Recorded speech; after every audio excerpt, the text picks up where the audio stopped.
And so we can start our panel now. So we have Ardell with us, who's over there. He's our famous keynote speaker at our conferences. And we have Adam and Joshua and Jason. Jared, sorry. Jared. Sorry. All right. Yeah, we are going to need them.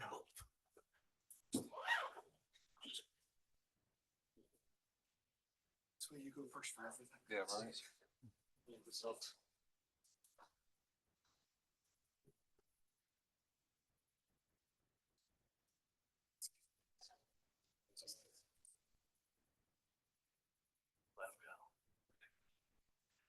Oh, people with good microphones. That's good. You see me? Yes. There's a button there. Just, yep. There we go. Okay, perfect.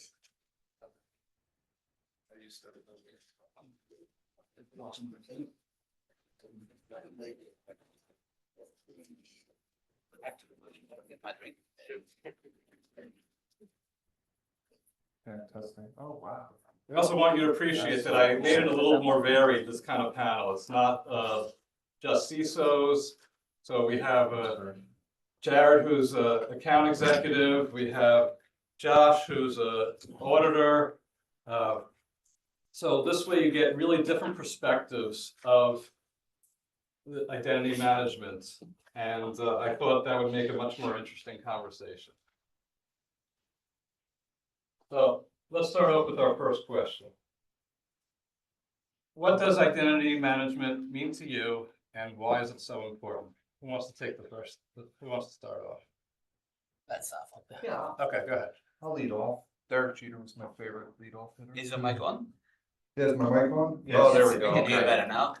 So, identity management ensures the right people has access to the right things. And I like to look at that as three technologies, primarily SSO, MFA, authenticates, user into a system, an application, a website, IGA, identity governance, identity access management, manages individuals as well as their access rights. And then privilege access management, PAM, manages the keys to the kingdom, so to say, the highly sensitive, systems, applications, data. And I like to think about this in an analogy. And the analogy I like to use is a bar or a nightclub, not because I like to frequent them, but just the analogy makes sense to me. For SSO, that's like, going to the bouncer and giving your ID card. We think about, MFA, that's like checking to see if you're on the guest list, that extra, authentication level, and that gets you into the door, assuming, you're, sober and, compliant and whatnot. Identity access management, identity governance, that's like, saying you could go to the bathroom and the dance floor, but you can't go behind a bar. It tells you which rooms you have access to and the level of access you have. And for instance, like on the dance floor, you're not going to be, going to the DJ and, changing the music, so to say. You're strictly there to dance. Privilege access management is like, going, the bartender, you go into this behind the bar, or the storage closet, grabbing that bottle of Johnny Walker Black Label, or the owner that's going behind the office to the safe and grabbing the funds. It's those highly sensitive areas as well as those highly sensitive items. Why is identity so important? Well, we don't want to, the malware to affect all the other networks. Why is identity so important? Well, it's like Cypher alluded to before. Identity is now a security concept. Right, 90% of all breaches are identity related. It's no longer just going back office technology support and getting that level of access. You mentioned identity is a new perimeter with the rise of work from home, mobile, cloud computing. It's no longer just hiding behind a firewall. Attackers are not just going on network ports and endpoints, but they're socially crafting individuals, because individuals are the weakest link. The bad guys are stealing their credentials and then moving laterally. And this is only exacerbated by the fact that the threat landscape is vastly increased with the number of applications, the number of data, the number of identities, and also the various types of identities as well. Think third-party identities like your contractors or temporary researchers if you're in a university, or even machine identities like bots and service accounts. So to end this soliloquy, sorry panel, but I think the next time we do this panel, it's not just going to be identity management, but it's going to be identity security that we're going to call it. Can I quickly add something? Sure. Identity management is also not about who they are. Like we knew who spoke 2 minutes ago. They hijacked is what they can do as addition. So you saw all this passive spraying attacks. He mentioned security issues, and is the best way to minimize or mitigate them. Very good. So I guess I'll add on that. So my part on being here today is the compliancy aspect. As Ken mentioned, I'm an internal auditor. So I'm not necessarily the one out there setting up identity access management. I'm not the one out there enforcing it the way these guys are. My favorite aspect of the CIA triad is the I. This isn't to say the C and the A are not important, but I focus mainly on the I. So for me, identity access management is, can you prove this? As an internal auditor, my boss, the head of GRC, often says, and he might be watching, so I better get this right. Where's the evidence? Josh, did you document the evidence? Josh, did you file the evidence properly? So, I mean, that's what identity access management is to me. I mean, all these things are great to control all the assets, but for me, if I can't go into whatever tool that's running the AIM and prove that whoever's in there was in there at a specific time, you know, you're just as vulnerable as without it. So it comes back to what they can do. They're more than who they are, right? See, again, for me, yes, that's totally true. But for me, again, it's about Because you proving need it. the evidence. Who did it? Right, but also, I'm as the auditor, I don't know who's doing it. My job is to come in and see, can they do it? It's up to these fine people to actually enforce what you just said. So, Adam, you have anything on it? No, I said everything. All right, very good. All right. So let's go over some of the business drivers of identity management. I guess I'll go first, Yeah. otherwise they'll take it from me again. Yeah. So, Quick. I So- can't hold it. I'm gonna stop. It is, I'm just not. I'm No. an example. I have it basically plays into the whole entire, all the frameworks are required to have some sort of access management. You have your idea of least privilege, as you kept saying, it's not who only you are, but also what can you do. And you also want to ensure that people only have access what they need to be accessing, and therefore you have things like RBAC rules, and anything needs to be audited or auditable, which is what drives all of us. Great. so I'll also chime in. I mean, business driver for us is the accountability aspect. Obviously, availability is there. You can log into it. But the accountability aspect is what drives, again, the integrity role. So business is going to happen one way or another. You want to be able to prove what happened when, so that you can tell your customers with some degree of accountability and viability that, you know, this is what happens, and I know what's going on, at least in our case, with your money at any given time. So the big business driver there for us is trackability. What about regulations, things like that? So that comes into the need of proof. So regulations usually define a need for a business. This isn't to say that regulations themselves are bad. I would never ever argue that. In fact, I actually think most regulations are actually pretty good if crafted. I'm sure some of these guys would disagree with me. But in the case of regulation, it usually means that you have a need for your business. So if you are subject to CCPA, GDPR, in the case of my company, Department of Financial Services, then you have a list of guidelines that you need to adhere to. And usually identity access management is one of them, which is how do you prove, again, who is doing what they're doing. And most of these auditors are external auditors, especially government officials, are really, really smart. So if you can't put something in front of them that says, here's how I prove that Josh was in here at this time on this day with this access, you're going to fail audit. You could potentially lose your license, and in the event of certifications, you can potentially lose customers. I can add if not. No, you go, please, you go. No, okay. But I I'll like leave the rest of. Let's go. Yeah, you got to clean up. I like to take a step back here, coming out of left field. Show of hands, who watches Yellowstone? Anyone? There we go. I knew I got a couple of hands.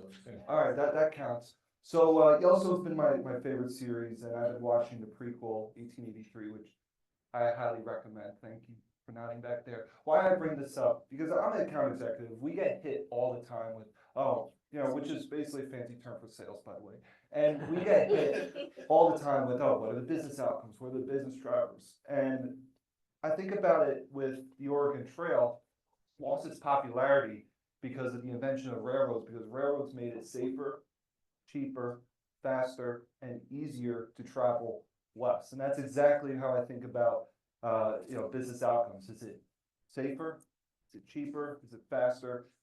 And it's easier. And that could really be boiled down to security, the safer, the financials are cheaper, and the operations productivity, making it faster and easier. And identity management hits all of those. For the security, for instance, avoiding audits,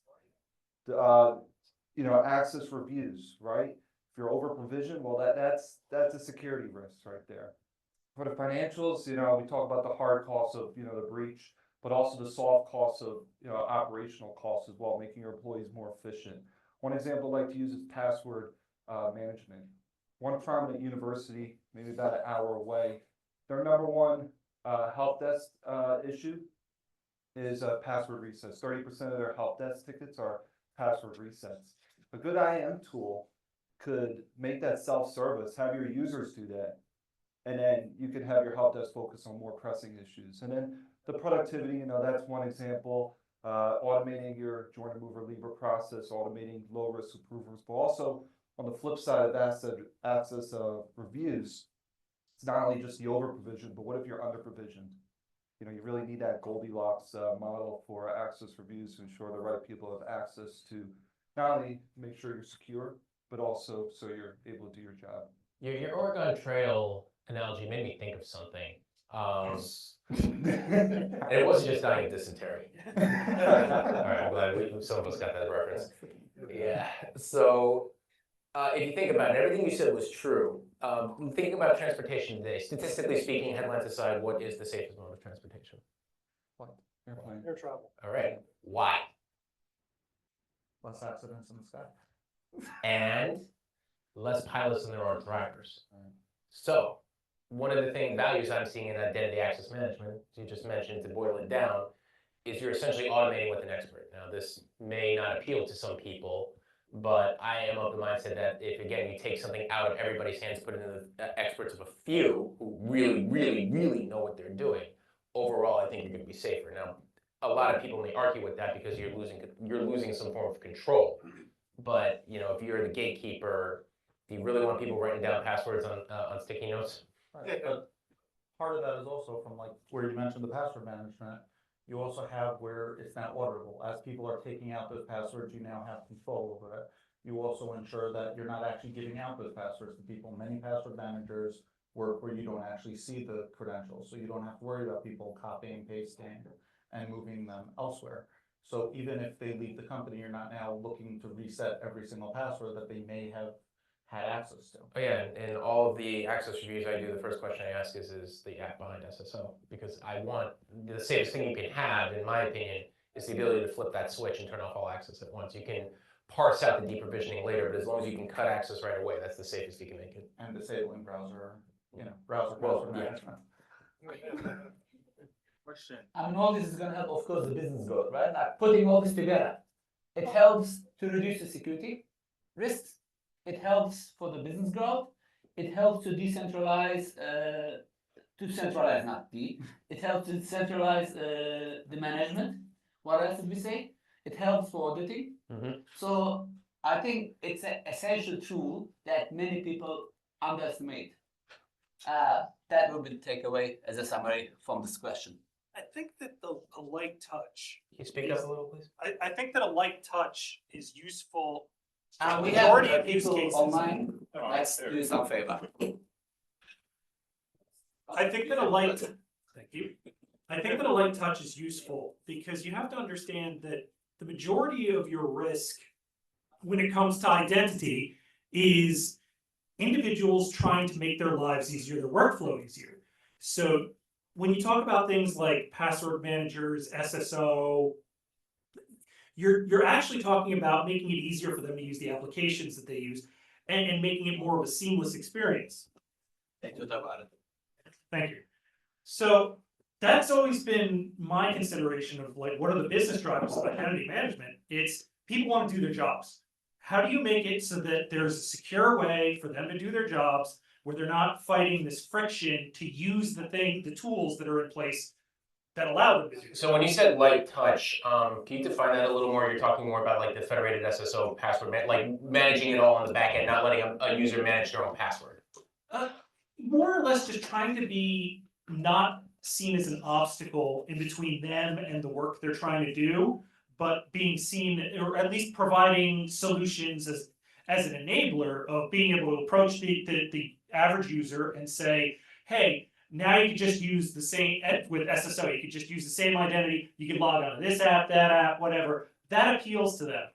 Some forms of additional identity protection like MFA, it turns into, oh, now I gotta make sure I got my phone on me all the time. And there's a time and a place for that. Obviously, you need to weigh the security need versus the user experience. But you always, in my experience, you just always need to understand that there's a certain current. People have to do their jobs, and you could swim with the current and sell things as you're making their lives easier, or you can add what they view as a hurdle or a roadblock. And boy, did people not like hurdles and roadblocks. So, I mean, I think it could pretty much be summed up to, we need to be able to communicate with the end user in terms of, hey, what are we doing? Why are we doing it? And here's how you're going to use it. Instead of the old way of, it's going to be my way or the highway, and I don't care what I break. But So go ahead. No, go I'm ahead. saying you also want to ensure from a user's perspective, their way of troubleshooting is, why am I limited by what I can do? So give a lot of troubleshooting steps that I've seen in an MSP are, you give them global admin rights first and then see, okay, everything's working as a global admin, now we'll try to pare it down. It should really be the opposite, where you actually want to say, okay, what exactly do you need? What are you trying to do? What do you need to do in order to do your job? Not just, sure, I can open it up. I can break a hole in my wall also and give you full access to walk in, or I can open the door for you. Go ahead, Ted. Yeah, so I think. Get the mic. I think some of the business drivers behind identity and access management, firstly, is employee onboarding, okay? In a lot of cases, it takes 2 to 4 weeks for an employee to come in and get the access they need to do their job. Okay, so by setting an IAM system in place, as an individual comes in, they go into a specific role. That role basically pushes out their entitlements to the platforms they need access to.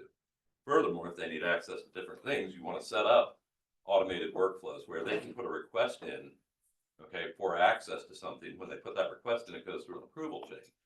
Okay, and when it goes through that, you want to do the checks to make sure you aren't creating a toxic combination. Okay, so you don't want to make sure, let's say somebody's in accounting. You don't want to give them access to accounts payable and accounts receivable. Okay, so you want the policies in the system to take care of that, to make sure that doesn't happen. Lastly is offboarding when somebody leaves the organization. And from an audit perspective, you want to make sure all access is terminated immediately. Otherwise, people can access things they shouldn't. Okay, so that really helps reduce friction in the onboarding and getting people moving, getting them functional in the organization. When they change jobs, they lose their old access, they get their new access. Okay, so you don't create toxic combinations and they aren't collectors. That's where I see a lot of the value. I've been in identity management for 22 years and deal with clients all the time and face these issues, and these are a lot of the challenges that we see on a regular basis. Thanks, Ted. Sure. All right, any other questions? Let's talk some. over there. I had a question.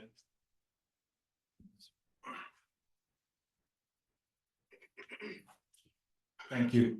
So I just wanted to know, you talked about self management, reset passwords. I just wanted to know, what tool do you use for the user to reset that password? Just the MFA, or is there something more in depth of how they self automate the reset passwords? Yeah, there's certain, I lot of tools. A lot of tools, there's certain, you know, identity governance, identity access management tools, you know, that do this, you know, capability, that are out there. If not, at least Active Directory. Yeah. If it, Yeah. in Right, a Microsoft document. has one. Microsoft, yeah, Azure Active Directory If has not, its what is that? own. Is it Entra? Yeah, now it's Now it's IT. Entra. But Sorry. still, you know, on premises still. Don't worry, it'll change next week. Yeah, it's Microsoft. I don't learn names anymore for them. You know, it's so weird. I used to be a sysadmin. I used to be help desk. Ever since I became an auditor, I just stopped caring about the vendor. Well, this does the job. Exactly. As long as you can put something in front of me that says, I "Here's did it. I did it. Here's the job. Here's the proof as it does." Because you know, you fake that, you don't have that evidence. Guess where the auditor is going to come looking? Exactly. And there are also tools out there that do verifications, like from a help desk perspective, like if you need someone reset the password, it can send them a code, it can have them fill out information to then get it. So there are tools out there to do it. So, you know, and I'm just speaking from a user perspective here because I've gotten away from the sysadmin space. I mean, I have more of a technical background. I find it's easier if something goes through my phone versus me trying to remember it on my own. Yeah, so maybe a text message is a little annoying, but the fact is I'm generally almost always gonna have my phone on me. I'm not necessarily arguing your point. I'm just saying of the options available, assuming, first of all, it's better than nothing, all right? Anything's better than nothing. Let's start there. Of options available, unless you're gonna go full high end here, I think that's not a bad case. SMS is going away though. A lot of the vendors are moving away from SMS. But they're moving on to, swapping. they're Yeah, moving they're on doing to other things. Yeah, they're Usually moving on biometrics. either biometrics or passkeys or why did it escape me? The authenticator apps that give a code. Yes, correct.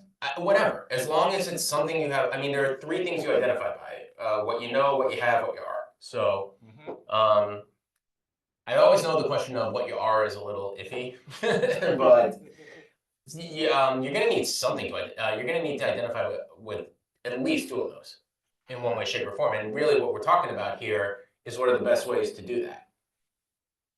There's also methods that aren't included in there because there's a lot of organizations are using browser token plus conditional access rules to. So there's a little bit more to it than just those criteria. Is that some of it's also some organizations are using browser tokens and a combination of conditional access tools, which is functionally kind of saying, where are you? You're at the corporate headquarters, you're at our location here. But in order to get the browser token, you have to identify yourself. Yes. It's still who you are. Right. Yeah. I'm saying it's still what you have, who you Yeah, are. when you or get down where you to are. it, it's still What you know. those three things. Yeah. There's no- Admittedly, I'm getting a little bit out of my depth here. It's okay, we got you. No, I know. Again, my job is if I come in, you know, it's very funny. I come and knock and I'm generally the guy you don't want to talk to. I'm the guy you want to get rid of the quickest. Come on, I'm also the Josh. guy- Come on, Josh. Josh is You, the your cop of the role. cops. But I'm also the guy that's going to give your business the most confidence to be able to go out there and There say you go. we do what we do as well as we do. So that's really the benefit I drive from identity access management and As why- a auditor or Josh? I'm not going to answer that question. All right, let's move on a little bit. Oh, we have another question. Yeah, please. Yeah, go ahead. So my question. We have a is, mic. what is If the- you- Oh, yeah. All right. It's got a lot of use to microphone. Good. Thank you. So what is the backdoor to all this if you don't have your phone on you? So, Then what? so it really depends. Some places will actually do it that, let's say you don't have your phone on you, but if you're in a specific location, they're willing to allow the trust to work as long as you're in a trusted location. Some other places will say you have to have some sort of method that they can verify your identity to allow you in. Doing a full bypass just because you lost your device, broke your device, is also not safe for the company.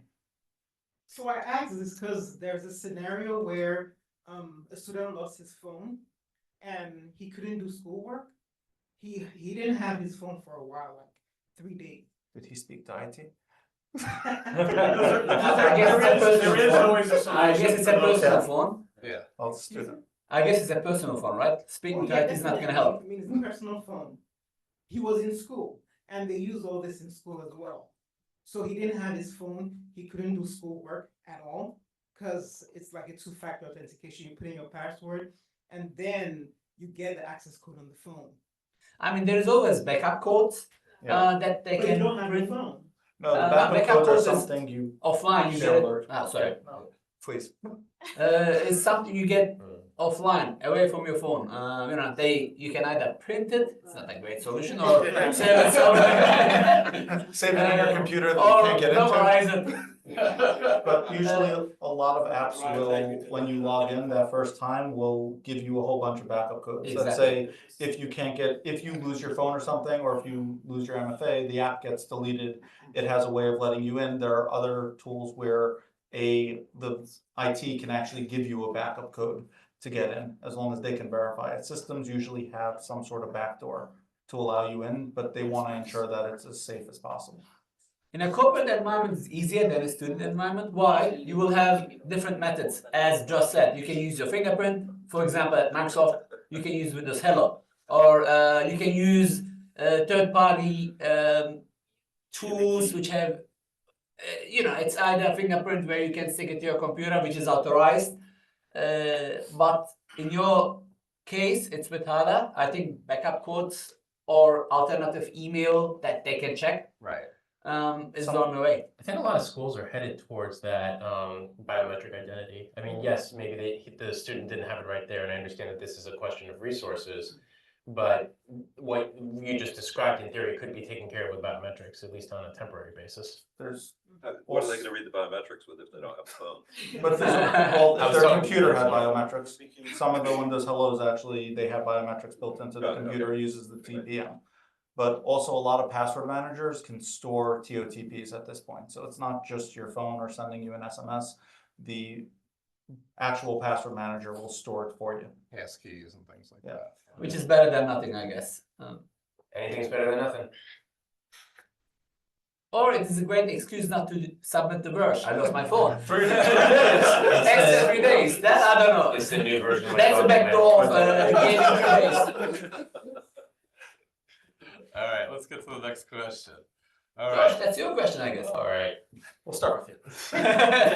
Before you jump So in. I've already answered most of this. Where does it come in internal, external audits? And that is simply proof and accountability of people of how do you manage who has access when this is particularly important, the more sensitive the information you're dealing with, PII, financial transactions, so on and so forth. You need to be able not just to let somebody in and prove their identity, but you also need to be able to audit that identity, account for that identity. I should be able to look at a specific moment. And the scenario I usually give when I'm talking to people when we're trying to set this stuff up is, picture for a moment, God forbid, you're broken into. How are you going to backtrack the records? How are you going to run the investigation? That usually is enough. It's not, it's not 100%. Nothing out there is 100%. But it's usually enough to get people thinking like, okay, maybe I need a better managing tool. Maybe I need to consider integration with my SIM. Maybe I need to consider some type of automation or monthly report or something like that. So additionally, one thing that I just wanted to add is, besides for just the audit requiring you to have the data, it also requires you to, I guess, audit your own data on top of that to ensure there's no privilege creep, there's no tech debt from someone, there's no, someone transferring departments and still having the same access they had prior and just more now.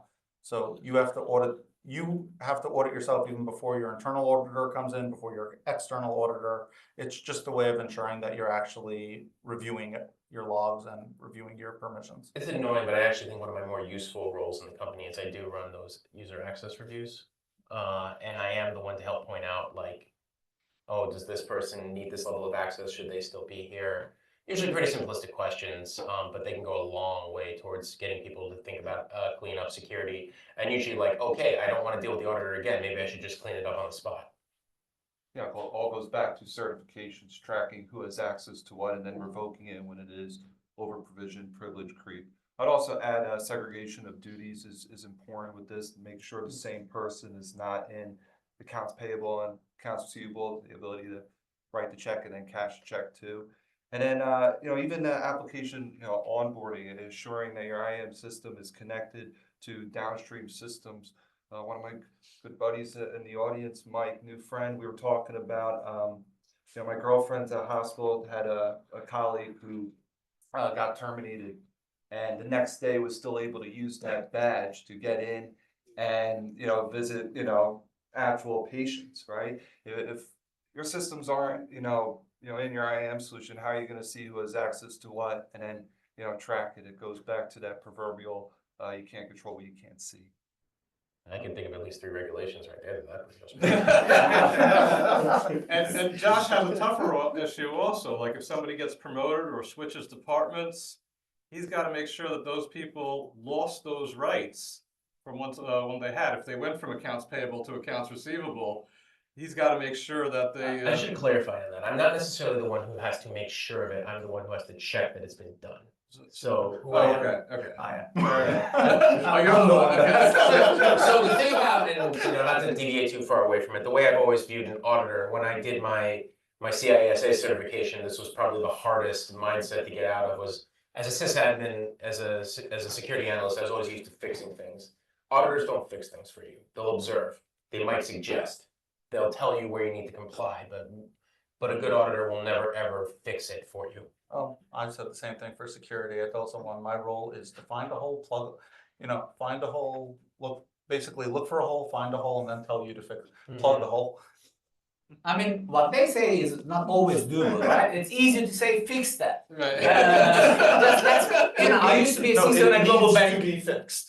Yeah, but do you want me CISO in a global fixing bank. it? Yeah, You don't want the auditor fixing, or the people finding fixing. I mean, I hope most of the auditors are like you, coming from a technical background, but most of them coming from real auditing, and all what they do is, I mean, I remember passing ISO certifications via just having great labeling in the server room. I'm talking about years ago. Yeah. I'm like, yeah, backup, yes. This is Monday, this is Tuesday, but it has nothing to do with it. I used to hack the auditor because they had no clue. Again, he already mentioned that he's coming from a technical background, right? But when you look at, all right, let's put everything aside. I'm going to put my hack ahead. When you look at most of the cyber breaches, and name me a company who was not hacked so far.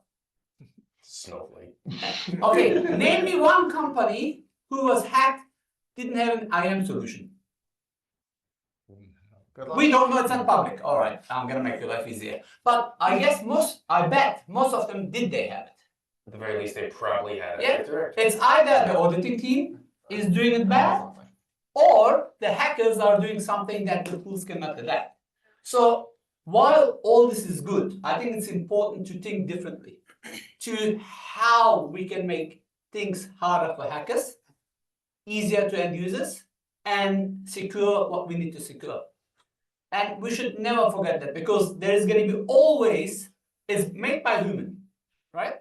It's going to be either vulnerability, a 0-day, or a workaround. I remember, I used to work for Microsoft as well.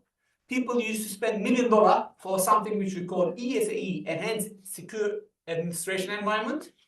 Then it was so hard to bypass.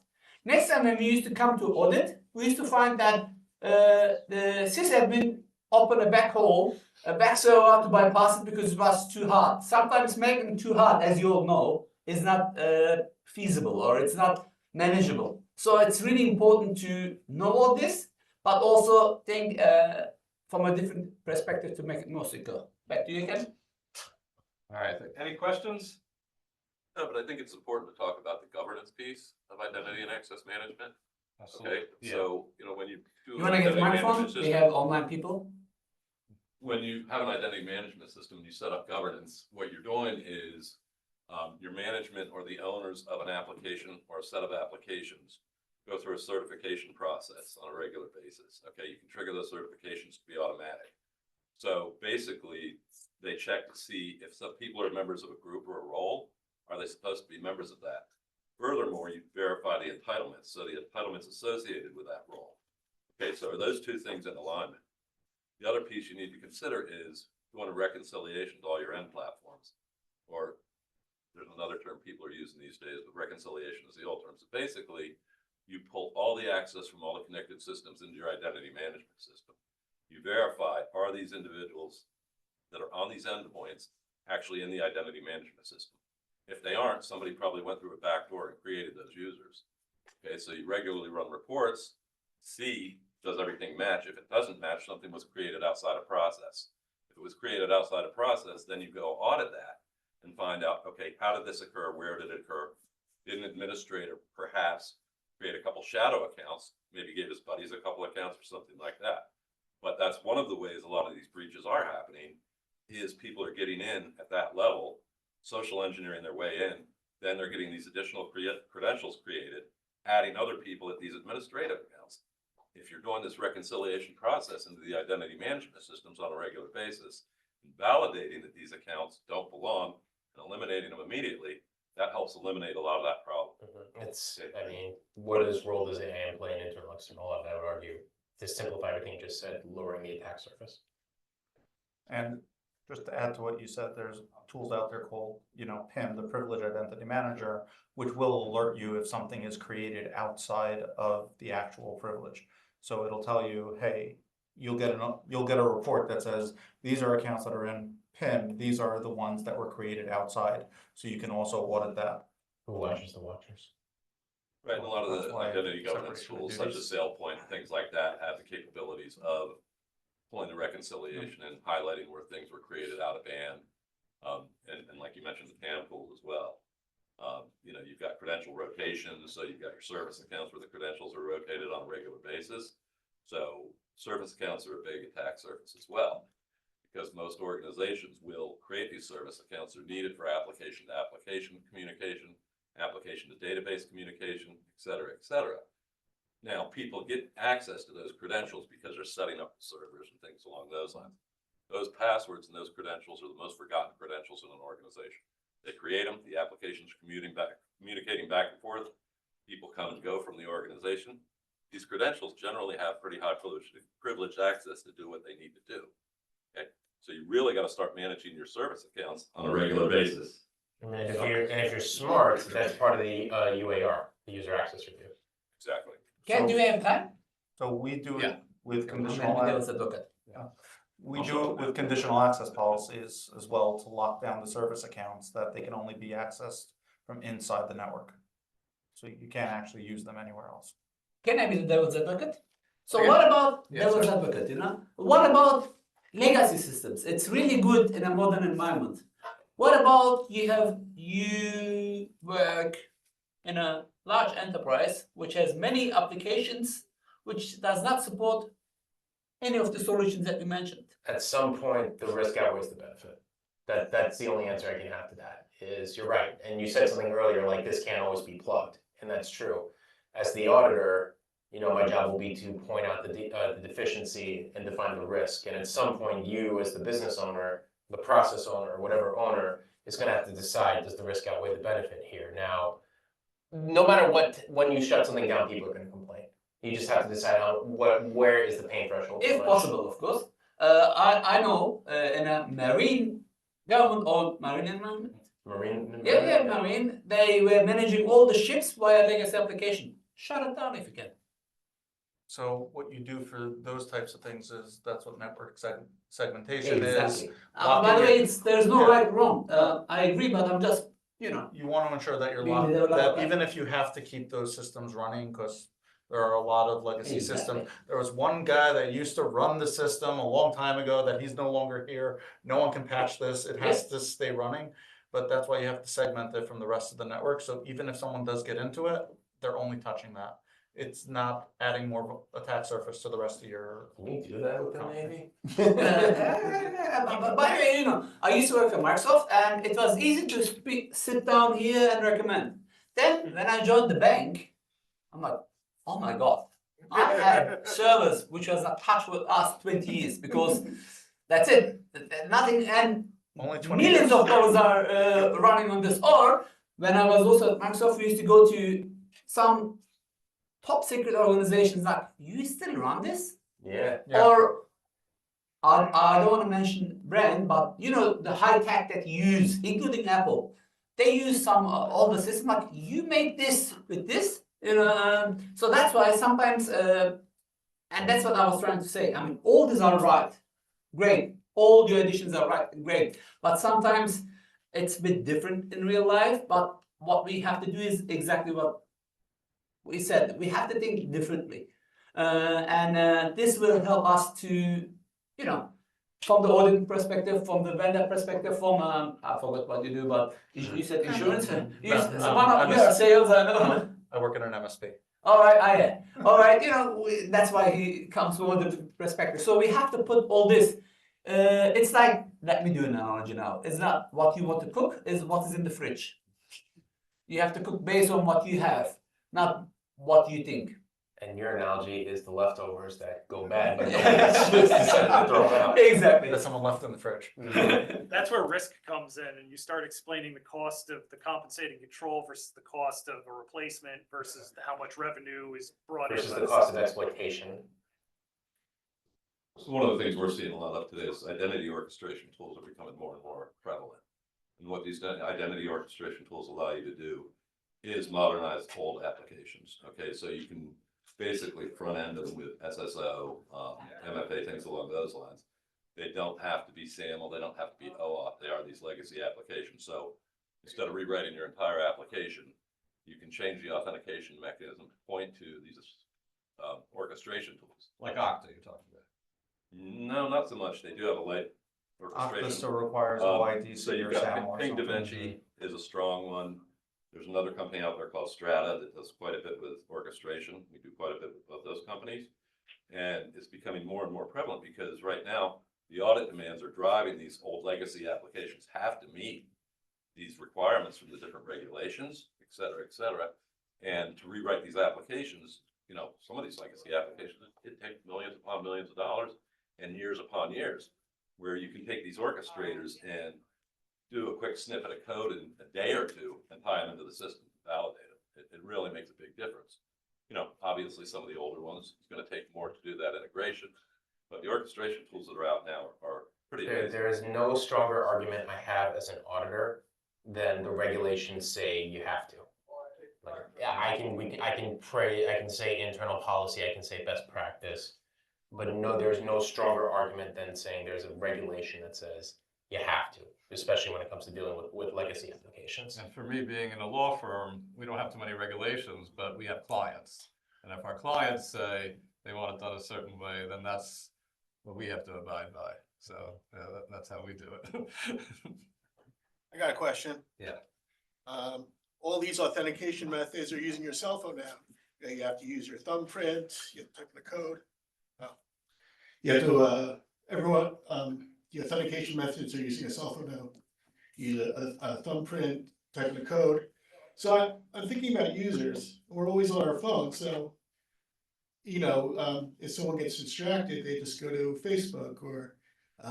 So I was wondering how much productivity is lost because everyone's looking at their phone every 10 minutes to log into these systems. They're looking at their phone anyway. They're looking at TikTok every 10 minutes. Okay, yeah, TikTok, oh, I got a message. So like, it's like you can't put your phone away. Well, the idea is to have that You're getting single, distracted. to go in one time for the day and not have to go in for every application. Then you have access to all. Yeah. And I'm actually going to answer that a different way. One of the constant arguments I have with my company is the amount of access to outside applications. Now, obviously, there's a certain amount of lockdown that has to happen. But I am a firm believer in, unless there's a true, again, regulation danger or something, that you should try to give people a little more leeway. So for example, if somebody has an approved IM tool that they can use to talk to outside people, say, communicate, I don't know, my example would be maybe communicating with my wife about our son at daycare or something. Now I can do that one of two ways. I can do it right on the office laptop and then go immediately back to what I was doing, or I can stop what I'm doing, pull out my phone, communicate there, wait till that's done, then go back to work. Now, which one's more efficient? There's plenty of security privacy arguments to have there, and each industry should have that argument. But to answer your question directly, the productivity is going to get lost somewhere. The question is, what's the best way to streamline it? And on top of that, as long as the work is getting done, you sitting there trying to babysit people for what they're doing on their phone is not gonna help If they want to anyone. sacrifice their privacy by doing, shortcutting it, that's kind of their business. Yeah. You know, and I feel bad for older people who didn't grow up with the separation, that kind of thing, and they just always had an email address, and that the company email address is their email address, and that's it. I mean, look where I work. You think there's people here who don't, okay, we have plenty of people who are just like. I knew somebody at an old job with a Prodigy account. The Yeah. guy, that was my first introduction to OG. As long as it didn't have Netscape. So, you have people at places for 40 years. You think they're gonna separate everything and do things properly? No. They're gonna do things the way they've been doing it. And then they wonder why they get so much spam. Yeah, they learn to deal with it, you know? And they wonder why everything they have is on the dark web tied to that email address. Yeah.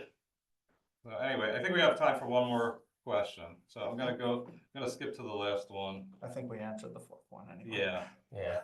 All right, so for those that don't know about this topic, it's gonna come up more and more, agentic AI. How many people here have heard of this? Okay, so this is the next level of prompt engineering.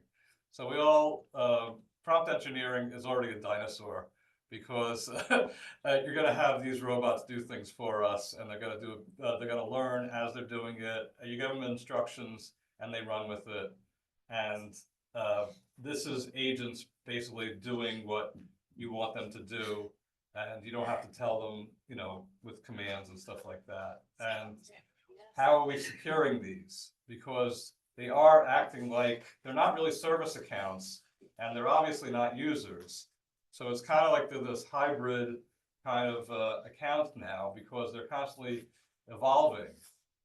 So these are going to be some interesting times. I'm not looking for somebody to have solutions right now, because there are startup companies that are looking to solve this problem right now, but it's one that's probably in a year from now, we're going to be all talking about this a little more intelligently. But I wanted to know if anybody here has any thoughts about the topic. Yeah, I do, just to kick us off. So before we even get into the future, I like to, lay out what's happening now. And the bad guys are using AI, and they're doing it quite well. You look at Grammarly can write email in any language without any typos. And how about those deep fake voicemails impersonating, a manager or a colleague? AI is really good at understanding our social behaviors and our communication channels, as well as the dependency we have on those communication channels. So if we're going to go toe to toe with the bad guys, we're going to have to leverage AI, for good. Now, I like to think about agentic AI as, is, to your point, Ken, what exactly does that mean as opposed to generative AI? Generative AI is about creating content, music, art, text, images. Think of using ChatGPT to write the essay on Huckleberry Finn, which would have been great for me because I didn't read that book. But agentic AI is AI systems acting autonomously in an environment to set out goals. So for instance, autonomous vehicles getting you from point A to point B, the Mars rovers trying to understand the intricacies of Mars, life on Mars, and water. And we're starting to see identity management take advantage of both generative AI and agentic AI. For instance, access requests, self-service access requests using AI as guidance for those recommendations. So recommendations that's generating content, generative AI, but also having an audit trail to see who approved what, having those humans look at that. And I want to get back into that in a second. Another example is access decisions, faster, more accurate access decisions, automating low risk approvals. So that's automating, that's acting, that's agentic, but also highlighting the high risk ones as well. And I use those two examples because a lot of people are afraid of AI right now, and rightfully so, because AI is starting, if not already, get on the same level as human intelligence, and it's on the precipice of even surpassing, that as well. So when we start incorporating AI into identity, we're gonna have to use it, right, to go toe to toe with the bad guys. But it's also really important to have the checks on it and continue having humans as extra set of eyes. Josh, is AI going to replace your job? I don't think so, only because someone's, again, who's going to watch the watchers? There's also, for his job, there's also scoping. He's gonna scope it properly. But And I'm probably being overconfident. As Jared was saying, it's that, yes, it's important to move forward, but it's also, you wanna make sure the guardrails are in place to protect it. Having sort of conditional access policies for, where it can access it, when, so it knows the location of where it's being accessed, having auditors review it. You just have to make sure that you have the guardrails in place before you go full force. All right, any other questions? With that, we can, oh, you got one more? Okay, go ahead, Ryan. Get Mike. So I was just curious, I guess the example used before with the self-service, in that scenario, how do you see AI disrupting the overall login and proof process of verifying that somebody is who they are, like especially if someone could go through the self process, what's to say that an AI can't do the same thing? It would still have to have a way of having those codes, meaning you're still that biometric, you're not gonna be using like voice controls. You're not like James Bond going like, oh, use a voice, Right. or, so it's gonna be some sort of biometric that's requiring it, or some sort of code of something you have is gonna be what protects it, because a lot of the authentication methods and your TOTPs are using some sort of, encrypted key, a token that's basically changing on a consistent basis. So the AI wouldn't have a way of having that token in place unless you were already hacked, then, Exactly my point. You can use, we did test it. You can use AI to 3D print your fingerprint in your actual size. Then it's gonna come to the biometrics reader. If it's a cheap one, most probably it's gonna bypass it. It's gonna come back to Josh's job, auditing. So he has to make sure he does it right, otherwise it's gonna bypass through. So there's gonna be always challenges. Remember when cloud was new? Everybody was afraid of cloud taking over. Then when internet. It's still taking over. it's still coming. So as long as it comes back to what I said earlier. There's going to be always, it's like a bicycle, front wheel versus back wheel. While we have to protect thousands of assets, hackers has to do it. Hackers has to find one vulnerability, and they have to be successful once. But in other terms, as a defenders, we have to detect just one part of the attack using products like whatever, might help us to mitigate or detect it earlier. So it's going to be a cat and mouse or egg and chicken game. And this is going to keep us in the industry. Otherwise, AI is going to cut many jobs. So it's going to be, I guess, more of the same of what we've been seeing trend-wise historically with technology and the issues arising and how we're dealing with them, just on, I guess, a faster pace. If I had got into my industry 10 years ago, I wouldn't even be talking about the cloud. So yeah, right. Yeah. Today, especially after pandemic, name me an industry is not using cloud. Right. Yeah, you can't. You can, but what is a data center? What is a private data center? Manufacturing might not be. Yeah, but what is a private data center? Firms might not. They may have something. They may have something in the cloud, but it'll still be hybrid. Oh, we still have data centers. Yeah, We're what's hybrid. that? We're It's a hybrid. private cloud. Yeah, we're Yeah. hybrid. As long as The I have data access center's to still it. private cloud, yeah. As long as you can access it remotely, you're still cloud. Yeah. Cloud is just a data center yeah, somewhere. that's always fun. That's the hardest thing I have to explain to people. So I guess in the scenario, the first presentation we had where they did the walkthrough video of the AI simulating, I guess, have you guys gotten any experience with simulating that type of like attack on Yes. the IM systems where you're taking an AI and you're telling it, hey, do this, this, this, and this, and I guess what's your In earlier experience stages, yes, I did it. I think I have even a chapter in my book, one of my books, about it. There is always ways, I love this example. I don't know if you attended CCon last year. Look, when we look in the history, you don't have to believe in a religion, but most of the religions, they have a book at least, starts with Adam and Eve. You know the story, right? We are in this world to good or bad. If you don't believe it, at least you know the story. When we die, we all hope to go to heaven. Adam and Eve, they were in the heaven. They were social engineered by devil and kicked out from heaven, right? Based on Bible, Yeah. the devil came and social engineered Eve to bite the apple, and as a result, you know all the story, right? So what I'm trying to say is, it's in our DNA. We're gonna get fooled.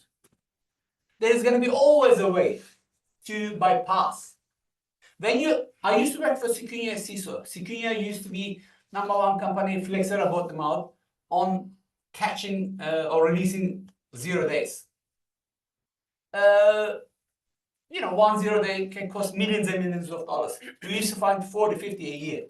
What I'm trying to say is, if something is made by human, there's going to be always a bypass mechanism. Sometimes because of vulnerabilities, sometimes I'm going to put the gun on Josh's kid. I'm going to say, you either let me do it or you will not see your kid anymore. Kidnapping. This happens. I know it's an extreme example, but this happens. Gave it out recently. So, with humans making, the technology, there's gonna be the errors, but what if, what happens when AI begins making the technology? Exactly. So There's still gonna be a backdoor. that's what she said in the beginning. Hackers are using AI already. So that's why where Josh is gonna come again as an auditor, try to find this gap, and it's our job to. And what I may necessarily find isn't an improper access. I may find a completely legitimate access from someone who didn't use it, and then the question becomes, well, wait, why didn't you do X, Y, Z? Oh, I didn't. Now we have a problem. Right. And I think the agentic AI question is more about, like, we're building AI now. The agentic AI question is more about, we're building AI now that we can devote to certain tasks, delegate certain tasks to, and it's really good at doing the same thing over and over and over again that a human being would get boring or would find boring and stop. Now, where that comes into play with security schemes and identity is we have to start asking some really unpleasant questions of, are we using things that if you're willing to put in enough legwork? Like, let's use the example of what they sometimes call cognitive passwords or just challenge questions. So if you have a password reset scheme that uses challenge questions and it's using one of the more common challenge questions, back in the day, if you wanted to research every employee of a company based on their names that are publicly available and based on going and looking at possible Facebook accounts that could be them and seeing anything that will indicate the town they were born in, the street they were born on, the name of their first pet, you would be doing a lot of hands-on research. And dedicated attackers would. But now you're taking that type of threat, that risk that was usually only posed by the most dedicated attacker, and you're democratizing it. You're saying anyone that's smart enough to sit there and go look at all these people and tell me if any of them ever talked about their first pet's name. Because I've got an organization that I know their cognitive password, one of the reset question prompts is, what was the name of your first pet? I can't remember well, actually, I shouldn't say I can't remember the last time I used a cognitive password. I'm sure they're out there. There's sure still banks. They're still out there. Ouch. Most of them been hacked already, right?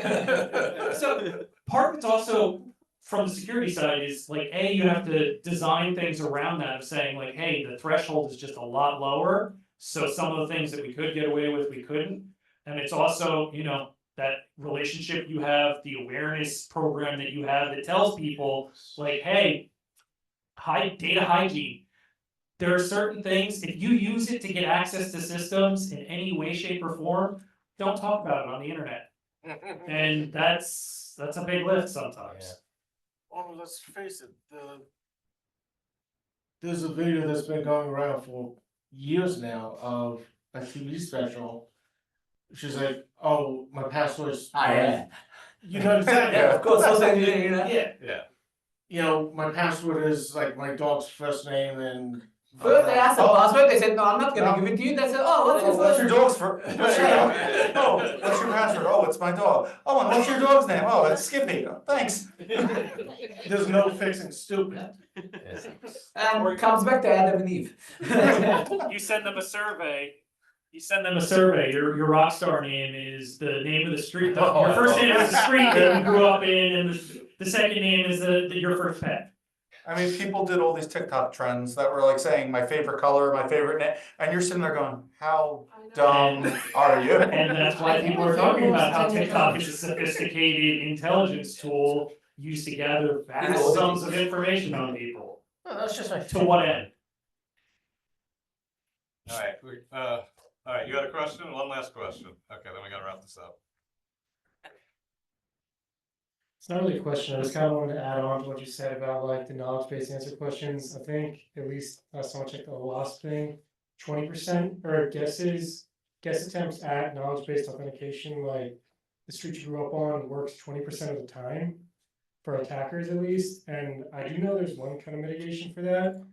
Kevin Mitnick, if you know who he is, he recommends like kind of non-sequitur answers, like for something like what's your favorite color, you can say like pizza or something. Yeah, you gotta remember that stuff. You need a password manager if you're gonna deal with that kind of. I'm a big proponent about that, but you need to know how to use a password But a manager. lot of password managers, the note sections are not encrypted. Well, that was the big thing with LastPass. Yeah.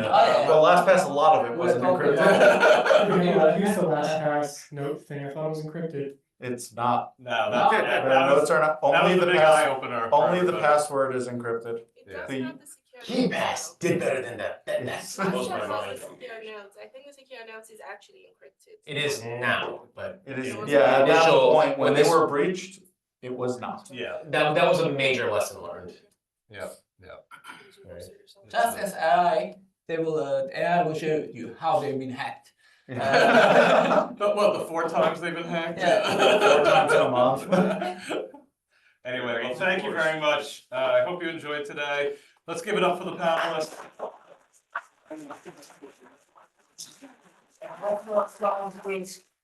Glenn and, where's Sean? There he is, okay. Steve, on a future event, May 1st, we'll have another one here, but we have plenty of activities between now and then. And we are busy, 700 members now and strong. And please join us if you're considering being a member. If you want to learn more about it, just see me or Marie over there who's taking the nice pictures over there. She's on our board.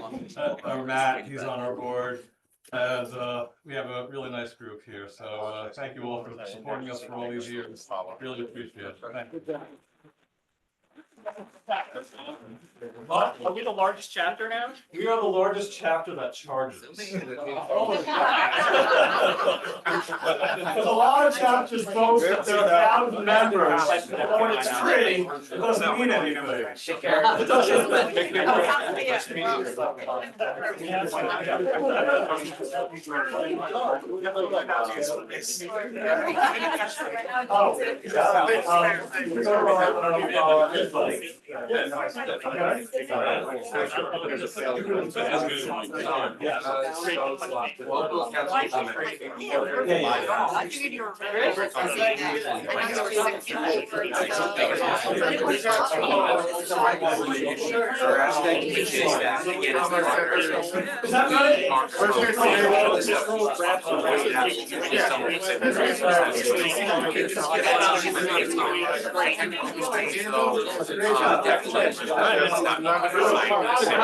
Just because they say.